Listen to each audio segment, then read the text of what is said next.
எல்லோருக்கும் வணக்கம். நைட்டு வந்து ஒரு சூப்பரான இட்லி அரிசி வச்சு ஒரு அருமையான தோசை செஞ்சுருக்கேன். அதை வந்து பாருங்கள் இந்த வீடியோவில். தோசை செய்யறதுக்கு நம்ம இட்லி அரிசியில் தான் செய்ய போகிறோம். இட்லி அரிசி வந்து 2 கப்பு எடுத்துக்கலாம். நீங்கள் எந்த கப்பு ஒன்றா எடுத்துங்க.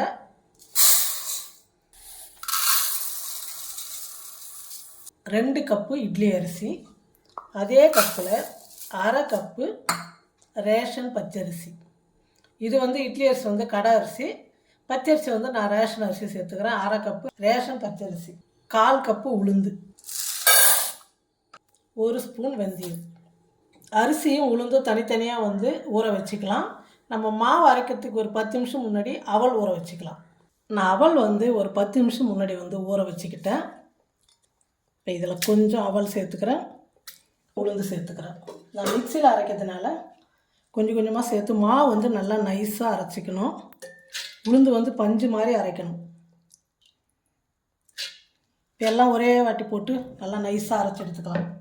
நம்ம வந்து மிக்சியில் அரைக்கிறதுனால மிக்சி ஜார் வந்து சீக்கிரமாக சூடாகிடும். அதனால் நான் வந்து 1 மணி நேரம் முன்னாடி, அதாவது நம்ம அரைக்கிறதுக்கு 1 மணி நேரம் முன்னாடி வந்து நான் அரிசியும் உளுந்து வந்து ஃப்ரிட்ஜில் எடுத்து வச்சுட்டேன். நல்லா சில்லுன்னு ஆகிடுச்சு. நல்ல தண்ணியில் நம்ம ஊற வச்சு, அதே தண்ணியில், தண்ணியும் பாருங்கள் நல்லா ஐஸ் மாதிரி இருக்கும். இந்த தண்ணியில் அரைக்கும் போது சூடாகாது, மாவும் வந்து நல்லா வந்து உபரி ஆகும், அதாவது நல்லா உற்பத்தி ஆகும். நீங்கள் வந்து ஐஸ் கட்டி போட்டு அரைங்க, இல்லைன்னா சில்லுன்னு ஐஸ் தண்ணி ஊற்றி அரைங்க. அதோட நம்ம ஃப்ரிட்ஜில் வந்து ஊற வச்ச அரிசி 1 மணி நேரம் முன்னாடி வச்சுட்டு நீங்கள் அரைச்சிங்கன்னா ரொம்ப பஞ்சு போல் மாவு வந்து நல்லா உபரி ஆகும், நல்லாவும் வரும் தோசை இட்லியெல்லாம். இப்போ நம்ம வந்து உளுத்தம்பருப்பும் அவலும் ஒன்றா சேர்த்துருக்குறோம். நல்லா நைஸாக அரைச்சி எடுத்துக்கலாம். பாருங்கள், உளுந்து அவல் வந்து நல்லா நைஸாக அரைச்சி எடுத்துக்கிட்டேன். இப்போ ஒரு பாத்திரத்தில் மாற்றிக்கலாம். மாற்றிட்டு அரிசி அரைச்சிக்கலாம். அரிசி வந்து கொஞ்சம் ரவை பதத்துக்கு அரைச்சிக்கலாம். ரொம்ப பஞ்சு மாதிரிலாம் வேணாம். நம்ம இட்லிக்கு அரைப்போம்ல அந்த மாதிரி அரைக்கணுமா? அந்த மாதிரி கொஞ்சம் ரவை. தோசைக்கு தானே? தோசைக்கு தான். ஆனால் இது கொஞ்சம் ரவை, நம்ம உப்புமா ரவை எப்படி இருக்கும் அந்த மாதிரி அரைச்சிக்கணும். Okay okay. அரிசியும் வந்து மிக்சி ஜாரில் போட்டு அரைச்சி எடுத்துக்கிட்டேன். இப்போ தேவையான அளவுக்கு உப்பு சேர்த்து மாவு வந்து நல்லா கரைச்சிடலாம். நான் தோசைக்குன்றதுனால மாவு வந்து கொஞ்சம் தண்ணியாகவே அரைச்சிருக்கிறேன். இட்லிக்குன்னா நீங்கள் கொஞ்சம் கெட்டியாக அரைச்சிக்கலாம்.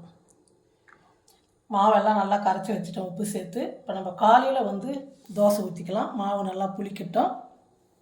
பாருங்கள், மாவு வந்து நல்லா புளிச்சு வந்துடுச்சு. நைட்டு அரைச்சி வச்சா காலையில் தோசை செய்யறதுக்கு கரெக்டாக மாவு வந்து புளிச்சு வந்துடுச்சு. இந்த மாதிரி புளிக்கணும் மாவு. இப்போ நம்ம தேவையான அளவுக்கு, தோசைக்கு தேவையான அளவுக்கு எடுத்துக்கலாம். தோசைக்கு நம்ம அரைச்ச மாவு வந்து கொஞ்சமாக நான் தோசைக்கு வந்து மாவு எடுத்துக்கிட்டேன். உப்பு வந்து நான் மாவு நைட்டே வந்து அரைக்கும் போதே உப்பு போட்டு கரைச்சி வச்சுட்டேன். இப்போ நல்லா தோசை வந்து கலராக வரத்துக்கு கொஞ்சமாக ஒரு 1/2 ஸ்பூன், நான் எடுத்த இந்த மாவுக்கு வந்து ஒரு 1/2 ஸ்பூன் வந்து சர்க்கரை சேர்த்துக்கிட்டேன். இப்போ நம்ம தோசை ஊற்றிக்கலாம். மாவு பாருங்கள், இந்த அளவுக்கு கரெக்டாக இருக்கணும். தோசைக்கல்ல சூடு ஏறிடுச்சு. இப்போ நம்ம தோசை ஊற்றிக்கலாம். 1 கரண்டி ஊற்றினா 1 இட்லி வருது, ஆனால் 2 கரண்டி ஊற்றினா தான் 1 தோசை வருது.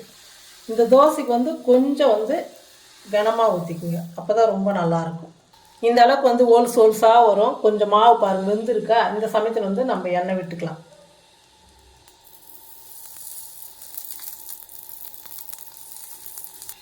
தோசை ஒரு பக்கம் நல்லா வெந்துடுச்சு. இப்போ திருப்பி போட்டுக்கலாம்.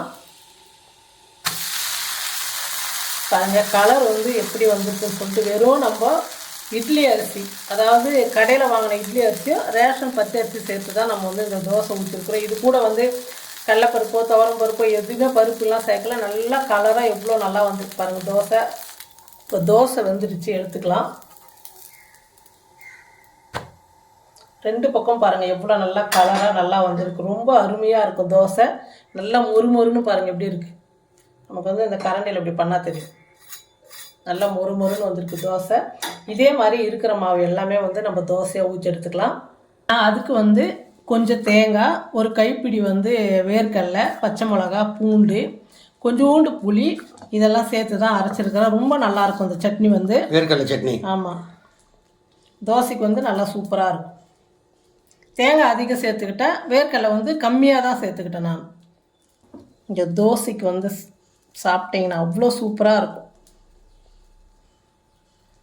கொஞ்சம் தண்ணியாக இருந்ததுன்னா சட்னி இந்த மாதிரி தொட்டு சாப்பிடும் போது டேஸ்ட் வந்து அவ்வளோ நல்லாயிருக்கும். ரொம்ப சிம்பிளான தோசை சட்னி தான், ஆனால் சாப்பிட்றதுக்கு வந்து ரொம்ப டேஸ்ட்டாக இருக்கும்.